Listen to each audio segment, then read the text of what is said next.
Well, good morning and welcome to CityLine. It is great to be in your home. As you can tell, we are back in the studio and we have a great hour ahead of us.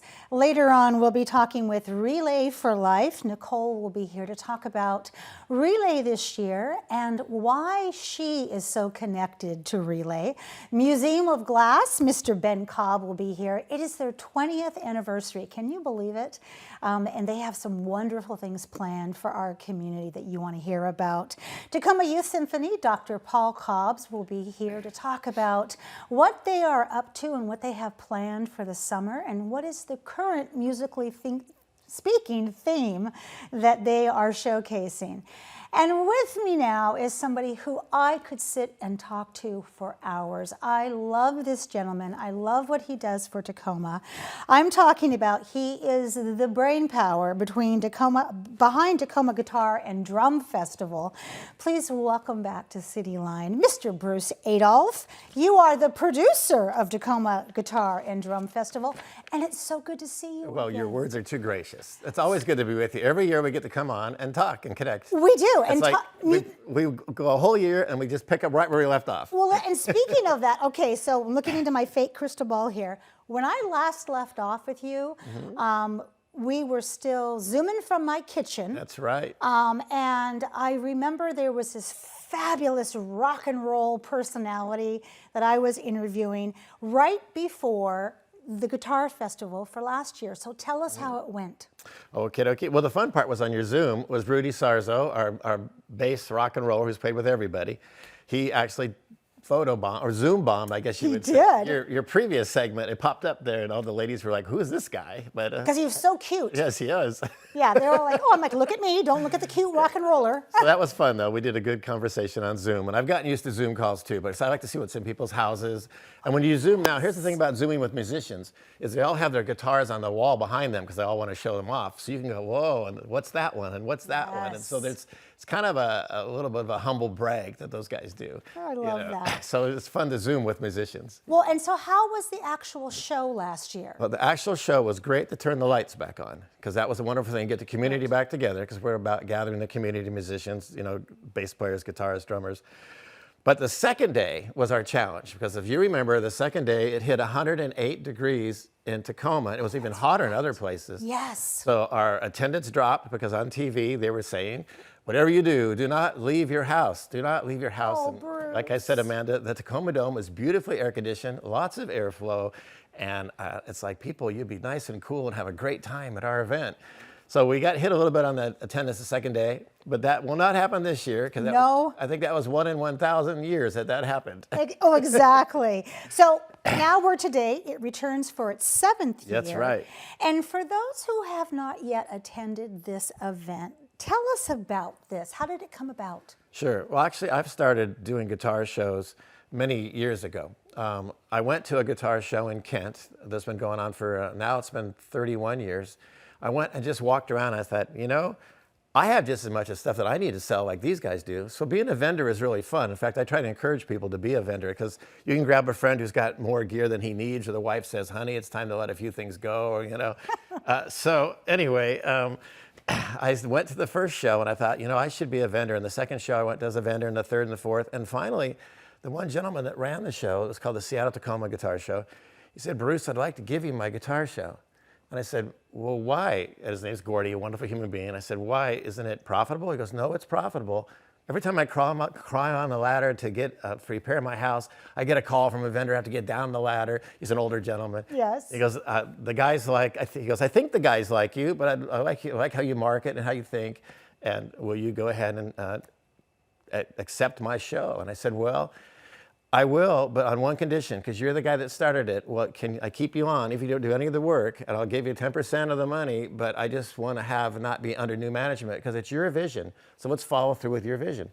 And he said, great. So we've been partners, and then and then another show was going on that one guy passed away and one guy had a heart attack and it shut down, and all the vendors from my fall show said, Bruce, what are you going to do about it? The other show shut down. That was my responsibility. So I went to the Maiden Bauer Center. Oh, yes. And did 3 years in the Maiden Bauer Center.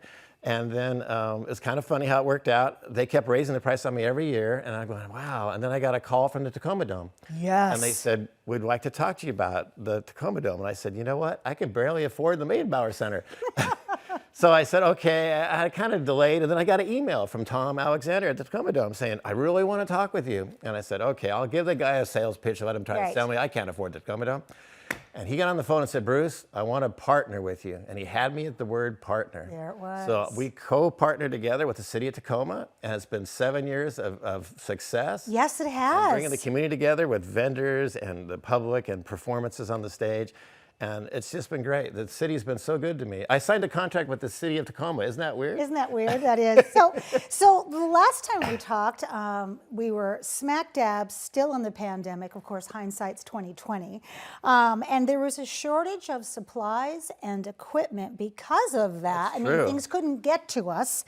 So how is business doing while things are picking back up again? Actually, a really good analogy is if you want to go try to find a used car right now and how expensive they are, Yes. it's still the same way. The big Martin, Fender, Paul Reed Smith, Gibson, if you want a new one, if it's not on a shelf in a store, you're going to wait still a year to get one. Wow. Which means the used guitars values are worth more and the vintage guitars have gone up.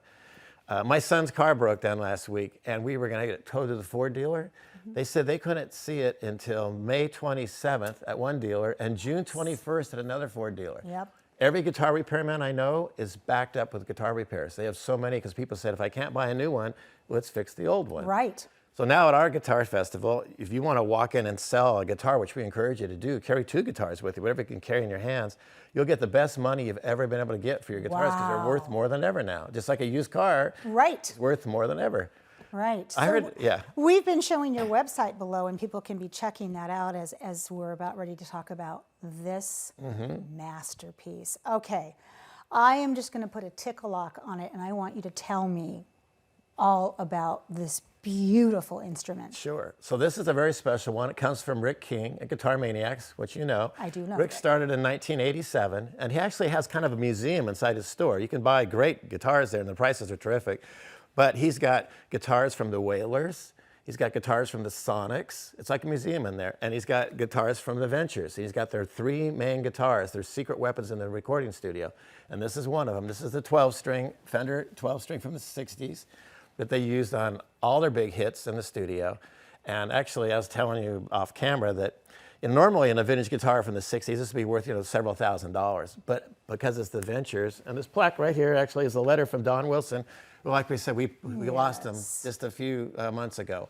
There's going to be a memorial thing set up in Tacoma. When that comes on, you need to do a little story on that about his life. Absolutely. So this is a letter from him saying that this is the one they used for 50 years of recordings in the studio, this guitar. Okay, so for our younger audience members, and when I mean younger, I don't want to go too young, tell us what songs you and I heard on this guitar. Okay, well, Wipe Out. Yes. You know that crazy start to it? Oh. Ooh, Wipe Out. Okay, Yes. everybody knows that one. Walk, Don't Run. And of course, Hawaii Five-O's theme song. Everybody in the Everybody world knows that song. So that's pretty special.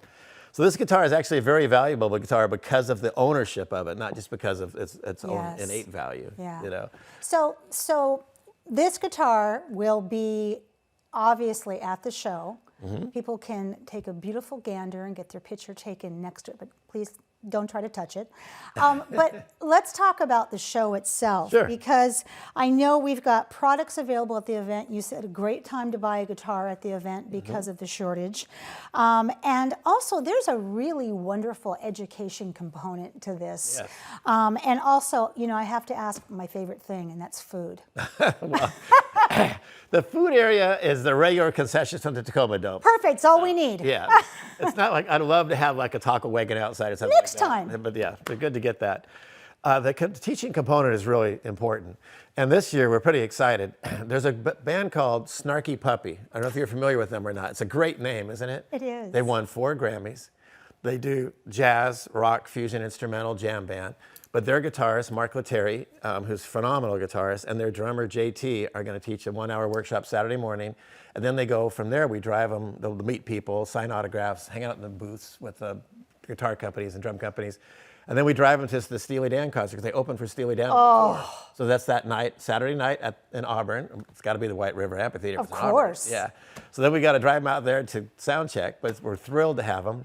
We have Will Mcfarland, who's a blues legend, played with the Swampers, and just a great guy. He wears a kilt. Nice. And never ask a gentleman what's No. under the kilt. You know Don't that. ask that. Know that, because they're very rude response. It's not a family joke. It's not a family joke. And then we've got Andy Timmons, who was a rocker from the 80s and bands, and he's a great player, great clinician.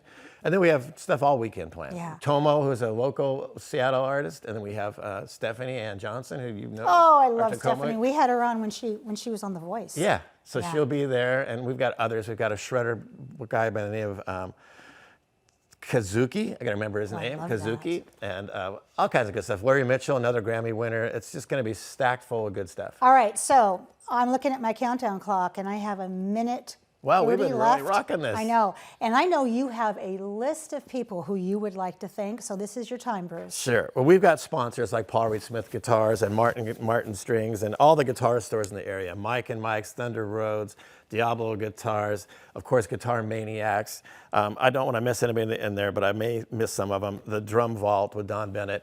But the staff at the Tacoma Dome, I got to give you, they're just so good to work with, everybody there. And so I'm just thrilled that they're my partners. And we're going to have another great event. Walk up, buy a ticket, $22 at the door, gets you both days, both main stage performances, both days, and all the exhibit booths, and free parking. Oh my gosh, and it's air conditioned Air-conditioned. in the dome. No matter what heat is outside, it's air conditioned this year. I love that. So I just want to say thank you. Every year you bring us such a beautiful opportunity to walk through this festival and this event, to have this music feed our soul, to look at budding new artists that we perhaps would never have a chance to meet, or to say, I shook their hand and said I knew them when. That's right. And you also open this world up to our youth. And our youth need music more than ever now. So Bruce, you are like the Santa Claus of guitar music, and we want to say thank you. I love producing live events. Like I told you once before, 50% of the new guitarists are females now. That's right. So it's really a whole army coming of female guitar players. Bruce, thank you so much for being got it. here today. We have much more to come on CityLine. Don't go away. We'll be right back.